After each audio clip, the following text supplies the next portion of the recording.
अहाँ सब गोटे के पुनः एक बेर स्वागत है। आइ प्रफुल्ल कुमार सिंह जी मौन जे छथि उनकर लोरिक नाम के ई श्रव्य काव्य जे ये श्रव्य नाटक जे ये से अपना सब देखे के लेल जा रहल छी। चली लिखै छथि कमलाक धार में जल क्रीड़ा करैत रमणी सभक स्वर दूर सँ परायल आबैत हाथीक ध्वनि ओ चिंगार।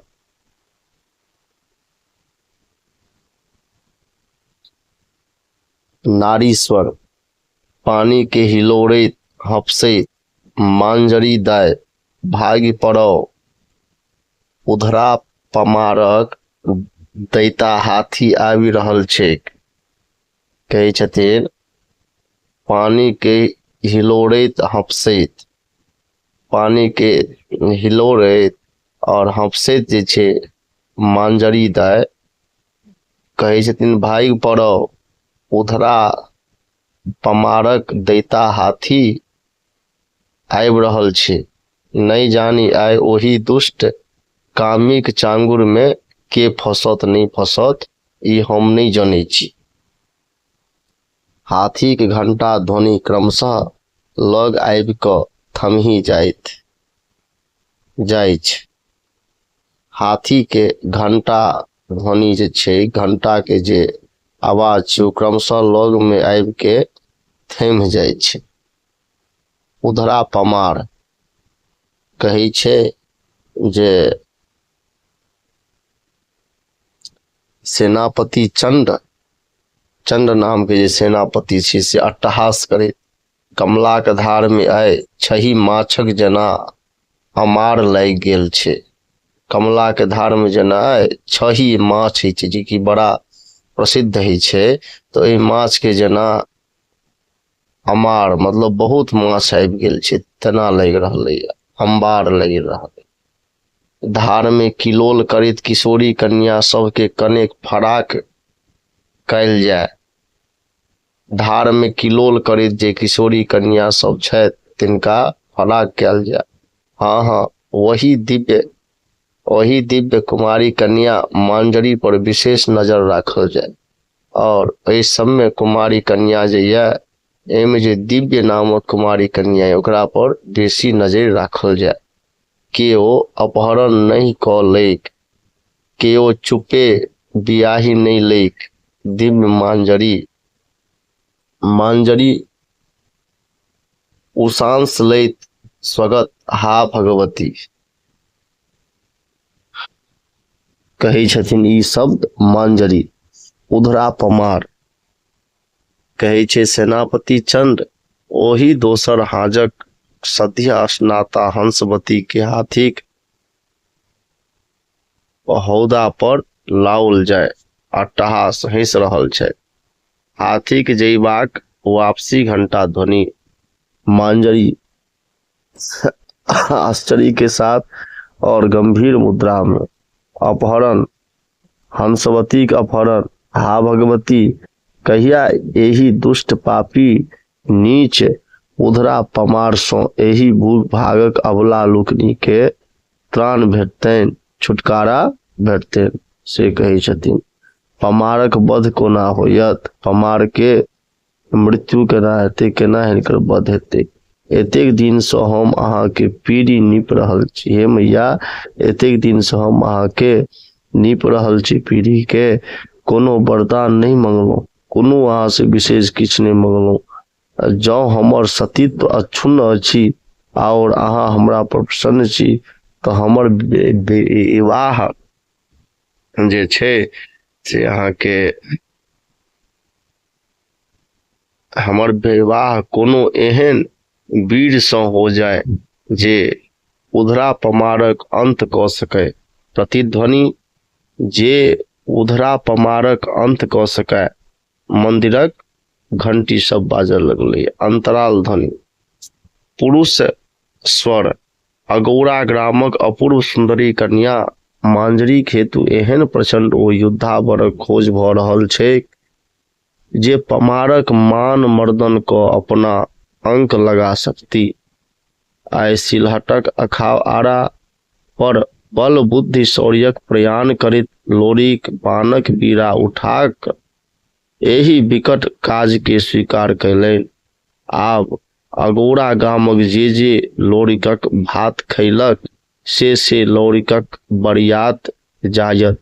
आब मांजरिक डोरा ग्राम लोरिकक रंग भूमिये बनत।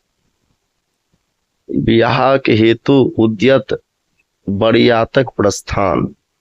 बियाह के लेल जे उद्यत छलाह बरियात से प्रस्थान केलथि है बरियाती सब।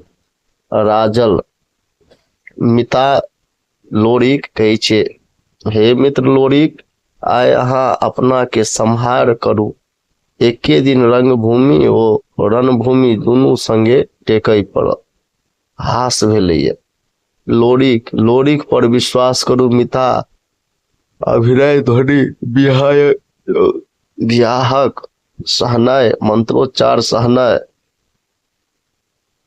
राजल मिता लोरिक, तोहर माथ पर किरण छवि मोर बड़ शोभि रहल छ। ई कहलखिन लोरिक। हास पर माजरीक देह पर आकाश तारा पटोर आ मणिक चोली।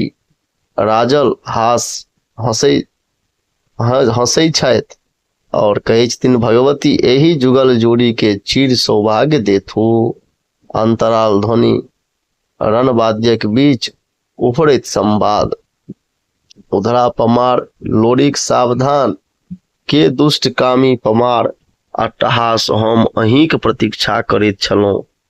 भगवती खड्गक चमत्कार आय गौड़ा गामक लोक देखत। उधरा पमार लोरिक महरक सबटा गाय अपहृत भ गेलै।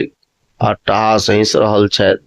लोरिक आब मांजरीक अपहरण होयत इएह ने। एहि प्रकार सँ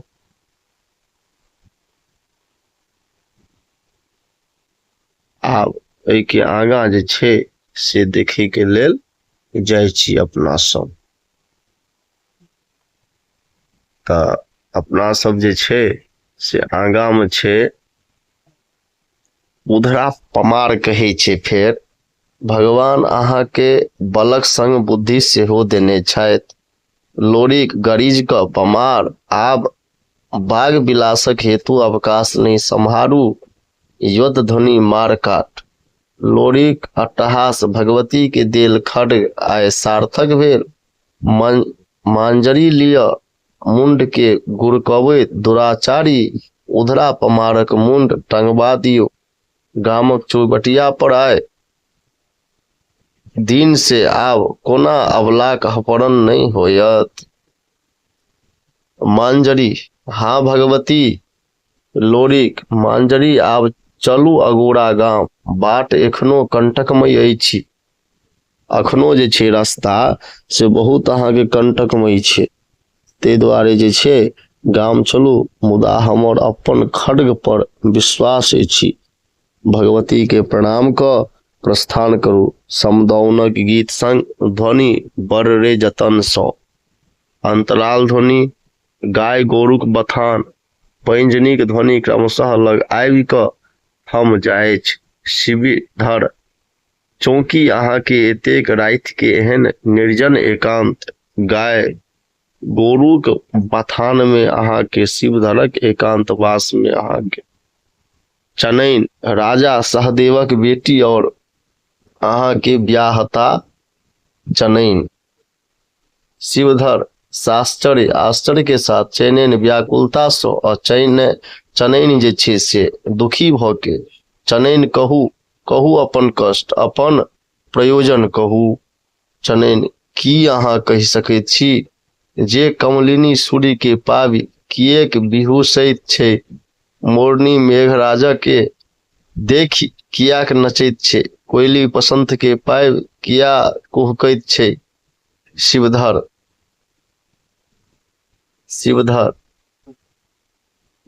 व्याकुल। चनैन, प्रहेलिका नहीं बुझाओ। हम नजदीक किलोलक अर्थ बुझैत छियै। हम कुमुदनीक बिल सनायक अर्थ सेहो बुझैक छियैक।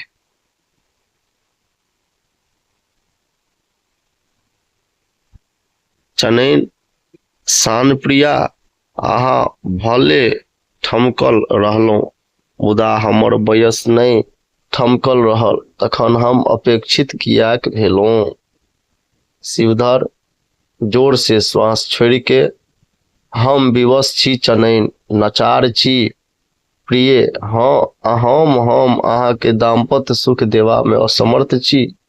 झंकृति हम लज्जित छी। हम शिव चनैन हादेव हम ई की सुनि रहल छी, की सुनि रहल छी। ई सत्य थिक चनैन, हम अभिशप्त छी, हम पौरुषहीन छी, ते हम लज्जितो छी। तखन हमर की होयत प्रिय, ई बात चनैन कही छी। शिवधर गंभीर भ के, चनैन अहाँ एही भरल इजोरिया में मुक्त भ विचरण करू। अहाँ कोनो समर्थ और सुयोग्य पुरुषक संग अंक लागि जाओ। हे शुभे चनैन, हा नाथ। पैंजनीक वापसी ध्वनि, अंतराल ध्वनि, ढोल पर चोट देत बंठा टमटम डिमाक ध्वनि। बंठा आहा आहा हा। अजुका भोर एही विसर्जन एकांत में एकटा पूर्ण युवतीक साक्षात्कार। नहीं जानी ई कमलिनी कोन सूर्य के समर्पित होयत। मुक्त वो स्वच्छंद विचरैत युवती, अन्य अगोरा गाम जतय अहाँ सन चंद्रमा विकसित भ रहल छैक। अहाँ हमर बाट छोड़ि दियौ, हम मुक्त छी, हमरा मुक्त रह दियौ। बंठा चनैन अगोरा ग्रामक अपूर्व सुंदरी, अहाँ के अंगीकार करै लेल बंठा समर्थ अछि। बंठा सुयोग अछि। बंठा चनैन कहै छै, सत्य कहलहुँ, अहाँ सन मल्ल ओ ढोलिया एही परोपट्टा में दुर्लभ अछि। मुदा बंठा फेर कहै छै, मुदा बाजू चनैन। बंठा चनिक एकटा विलासाक पूर्तिक हेतु प्रस्तुत अछि। आदेश होय, एहि प्रकार से कहै छथिन। आब ऐसे आगा जे पाठ छै काल्हि जारी करब। आइ के लेल धन्यवाद। दोसर पाठ में रहत